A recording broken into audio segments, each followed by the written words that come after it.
Hello friends, welcome to मासूम study. आज हम इस वीडियो में देखने वाले हैं डीआरडीओ और इसरो द्वारा इम्पॉर्टेंट प्रोजेक्ट या मिशन जो भी चलाए गए हैं उन सब में बहुत सारा ऐसा पॉइंट है जिसमें बच्चों का कन्फ्यूज़न होता है। तो उन सबको मैंने एक जगह लिखकर आपके साथ शेयर करने की कोशिश की है। चलिए स्टार्ट करते हैं और देखते हैं। पहले तो डीआरडीओ का पता ही होना चाहिए। डीआरडीओ इसकी स्थापना कब हुई थी? 1958 में, है ना। और वर्तमान में इसके कौन है अध्यक्ष? जी सतीश रेड्डी। और सबसे अधिक पूछने वाला क्वेश्चन नाग क्वेश्चन, है ना। नाग किस तरह का मिसाइल है? एक एंटी टैंक मिसाइल है। और जब इसी नाग को हेलीकॉप्टर से लॉन्च किया जाता है तो उसे हेलिना कहते हैं। और 2020 में इसमें और क्या इम्प्रूवमेंट किया गया? जब हेलिना के रेंज को बढ़ा दिया गया है, उस हेलिना को ही एग्जैक्ट ध्रुव अस्त्र कहा गया है। हेलिना का रेंज को कुछ अपग्रेड करके उसका नाम क्या कर दिया गया है? ध्रुव अस्त्र। इतना क्लियर होना चाहिए दोस्तों।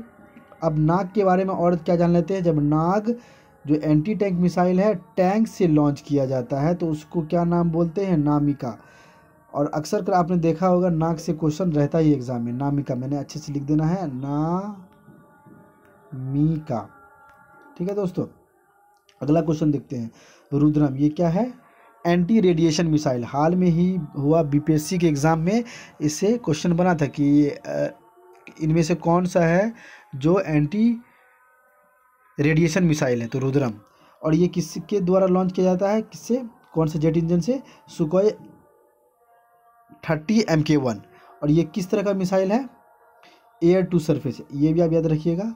रुद्रम जो कि एंटी रेडिएशन मिसाइल है, सुखोई 30 MK1 फाइटर प्लेन से इसे लॉन्च किया जाता है और ये एयर टू सरफेस मिसाइल है। अगला देखते हैं। हाल ही में ही ये डीआरडीओ द्वारा बनाया गया भारत ड्रोन बहुत ही चर्चा में रहा था।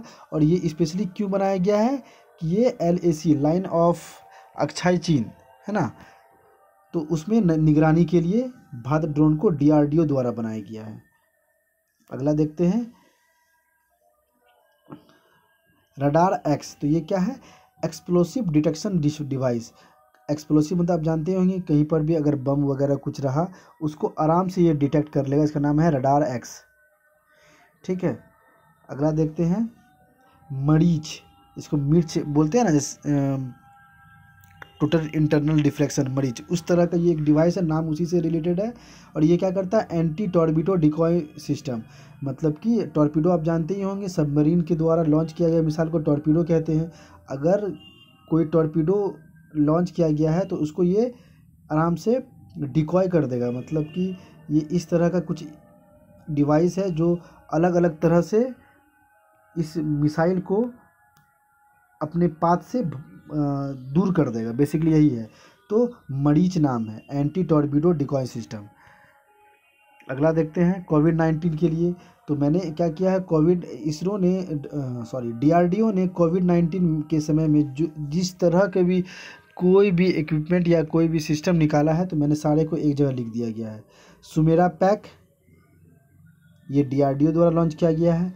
यूवी डिसइंफेक्शन टावर, ये भी डीआरडीओ द्वारा किया गया है।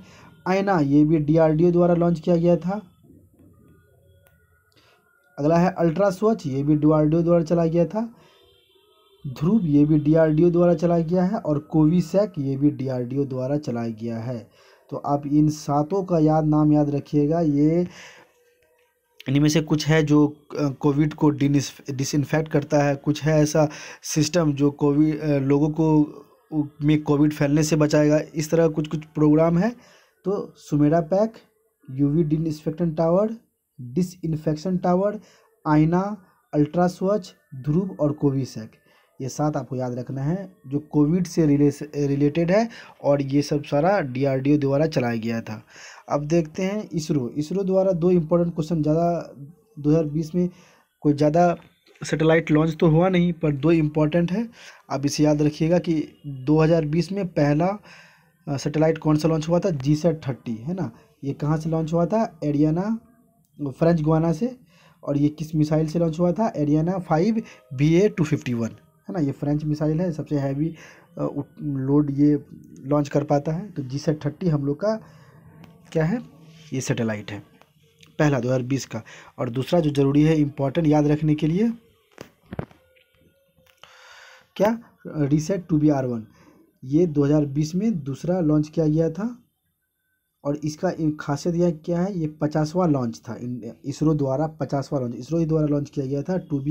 रीसेट 2BR1 ये 50th लॉन्च था इसरो द्वारा। तो ये इम्पोर्टेंट बन जाता है इस तरह के क्वेश्चन के लिए। नेक्स्ट देखते हैं।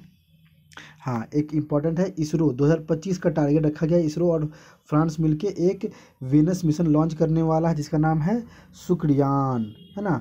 वेनस को शुक्र भी बोलते हैं, तो इस तरह से शुक्रयान नाम याद रखा गया है। और इसका ये डेट याद रखिएगा कब तक ये लॉन्च किया जाएगा, 2025।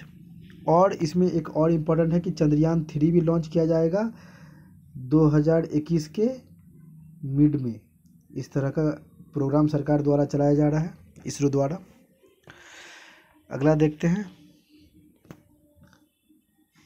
निजपू टनल, ये पूछ लिया जाता है कि इस तरह का टनल कहाँ पर है, तो अरुणाचल प्रदेश में है। और अगला क्या है, दापोरिजो ब्रिज, ये कहाँ है, सुबनसिरी रिवर में है। और सुबनसिरी रिवर कहाँ से बहती है, अरुणाचल प्रदेश से बहती है। और ये दोनों का रिलेशन क्या है, BRO, border and road organisation, ये द्वारा बनाया गया है ना। बॉर्डर रोड ऑर्गेनाइजेशन का क्या काम है कि जो भी बॉर्डर वाले इलाके हैं वहाँ पर कोई भी ब्रिज, कोई भी रोड बनाने का सारा जिम्मेदारी इन्हीं के हाथ में है।